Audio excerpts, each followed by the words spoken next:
Finally আপনাদের জন্য নিয়ে চলে আসলাম কেটিএম ডিউক 390 রিভিউ নিয়ে। আপনারা অনেকে জানতে চাইছিলেন বাইকটির সম্পর্কে, তাছাড়াও কি থাকছে বাইকটির স্পেসিফিকেশনে, বাইকটি কবে নাগাদ বাংলাদেশে আসতে পারে, সব কিছু থাকবে এই ভিডিওতে। কেটিএম এই নামটি বাইক পাড়াতে তুমুল জনপ্রিয়, সারা বিশ্বে কেটিএম এর অন্যরকম ক্রেজ আছে। কেটিএম এর বাইক মানে দুর্দান্ত পারফরমেন্স, আধুনিক ফিচার্স, স্টাইলিশ লুক, যা যে কোনো বাইক প্রেমীকে আকর্ষিত করে। তাছাড়াও অনেকে বাইকটিকে টর্কি বাইক বলে থাকে, ঠিক যেমনটা আমাদের দেশে এমটিকে টর্কি বাইক বলা হয়। আমাদের পার্শ্ববর্তী দেশ ইন্ডিয়াতে এই বাইকটি অ্যাভেলেবল রয়েছে। ইন্ডিয়ার কেটিএম বাইকগুলোকে অনেকেই ছাপরি বাইক বলে থাকে। তবে আপনি বাইকগুলোকে যে নামে ডাকেন না কেন, বাইকগুলোর কিন্তু পারফরমেন্স এবং ফিচারের দিক থেকে অনেকটাই এগিয়ে। অনেক বড় বড় কোম্পানিও এ ধরনের লুক দিতে পারে না কেটিএম যে ধরনের লুক এবং পারফরমেন্স তাদের বাইকে দিয়ে থাকে। প্রতিটি কোম্পানি এবং প্রতিটি বাইক কিন্তু নিজস্ব অবস্থান থেকে অবশ্যই সেরা। এই বিষয়টিতে অবশ্যই আমাদের সকলকে একমত হতে হবে। যদিও ব্যক্তিভেদে বাইকগুলো কারো কারো কাছে অনেক পছন্দের এবং কারো কারো কাছে হয়তো অপছন্দেরও হতে পারে। আমি পার্সোনালি কেটিএম বাইক রাইড করেছি, তো সেখান থেকে আমি বলতে পারি যে আপনি যখন কেটিএম এর বাইকগুলো রাইড করবেন তখন আপনি আসলেই বুঝতে পারবেন বা একটা ফিল নিজে থেকেই পাবেন যে হ্যাঁ আসলে এটা একটি পাওয়ারফুল মেশিন। ভিডিওর মাঝখানে বলতে চাই, আপনারা যারা বাংলাদেশ ও ইন্ডিয়া থেকে এই ভিডিওটি দেখছেন তারা অবশ্যই আমাদের চ্যানেলটি সাবস্ক্রাইব করে পাশে থাকা বেল আইকনটিতে ক্লিক করে দেবেন। আর যারা ফেসবুক থেকে দেখছেন অবশ্যই আমাদের পেজটিকে ফলো দিয়ে দেবেন এবং আপনাদের পছন্দের তালিকায় থাকা সেরা বাইকটির নাম অবশ্যই কমেন্ট করে জানাতে ভুলবেন না। বাইকটির পুরো নাম কেটিএম ডিউক 390। ইঞ্জিন হিসেবে ব্যবহার করা হয়েছে 373 সিসির single cylinder 4 stroke 4 valve DOHC liquid কুল ইঞ্জিন, যা থেকে ম্যাক্সিমাম পাওয়ার উৎপন্ন করবে 44 হর্স পাওয়ার 9000 RPM এ, ম্যাক্সিমাম টর্ক উৎপাদন করবে 37 নিউটন মিটার 7000 RPM এ। ইঞ্জিন পাওয়ার প্রডিউস ক্ষমতা অনুযায়ী এই বাইকটি থেকে সর্বোচ্চ টপ স্পিড পেয়ে যাবেন 170 কিলোমিটার পার আওয়ার প্লাস।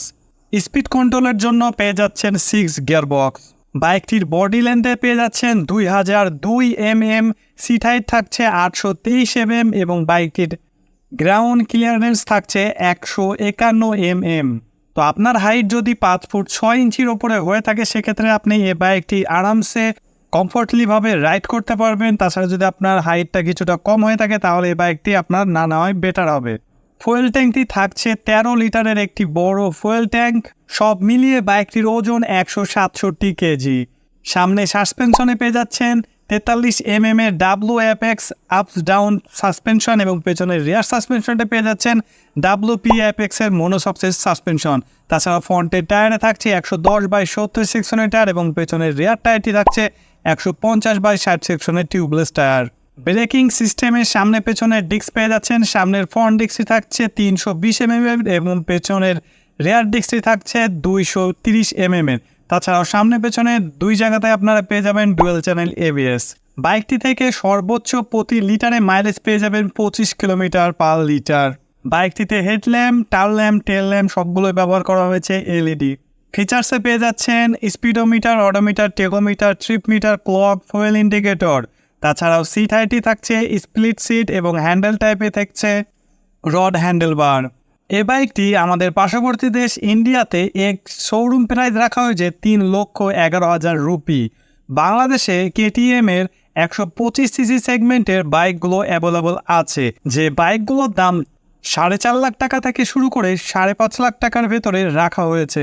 মজার বিষয় হচ্ছে 125 সিসি সেগমেন্টের বাইকের দাম এত হলেও আসলে এই বাইকগুলো এবার ইন্ডিয়াতে দাম রাখা হয়েছে কিন্তু 1,79,000 রুপি, যা বাংলাদেশে এসে 4.5 লক্ষ টাকা থেকে 5 লক্ষ টাকা দাম হয়ে গেছে। তাহলে বোঝা যাচ্ছে কেটিএম ডিউক 390 এ বাইকটি ইন্ডিয়ার বাজারেই যদি 3,11,000 রুপি দাম হয়ে থাকে তাহলে এ বাইকটি বাংলাদেশের বাজারে আসলে নিঃসন্দেহে 7 লক্ষ থেকে 8 লক্ষ টাকার ভেতরে হতে পারে। আপনাদের ধারণা মতে বাইকটির দাম বাংলাদেশে আসলে কত হতে পারে তা অবশ্যই কমেন্ট করে জানাবেন। তাছাড়াও কেটিএম এর যে সমস্ত আপকামিং বাইক আছে যেগুলো বাংলাদেশে এ বাইকটির আগে ঢুকবে সেটি হচ্ছে KTM RC 200, KTM Duke 200, KTM Duke 250 সব বাইকগুলোই আমরা বাংলাদেশের বাজারে দেখতে চলেছি। তো আপনার পছন্দ তালিকায় থাকা কোন বাইকটি তা অবশ্যই কমেন্ট করে জানাতে আমাদেরকে ভুলবেন না। আর যারা এখন পর্যন্ত আমাদের চ্যানেলটি সাবস্ক্রাইব করেনি বাইক রিলেটেড নিত্য নতুন ভিডিও পেতে অবশ্যই আমাদের চ্যানেলটি সাবস্ক্রাইব করে পাশে থাকা বেল আইকনটিতে ক্লিক করে দেবেন। আর যারা ফেসবুক থেকে দেখছেন অবশ্যই আমাদের পেজটিকে ফলো দিয়ে দেবেন। তো আজকের ভিডিওটি এ পর্যন্তই। সবাই ভালো থাকবেন, সুস্থ থাকবেন, খোদা হাফেজ।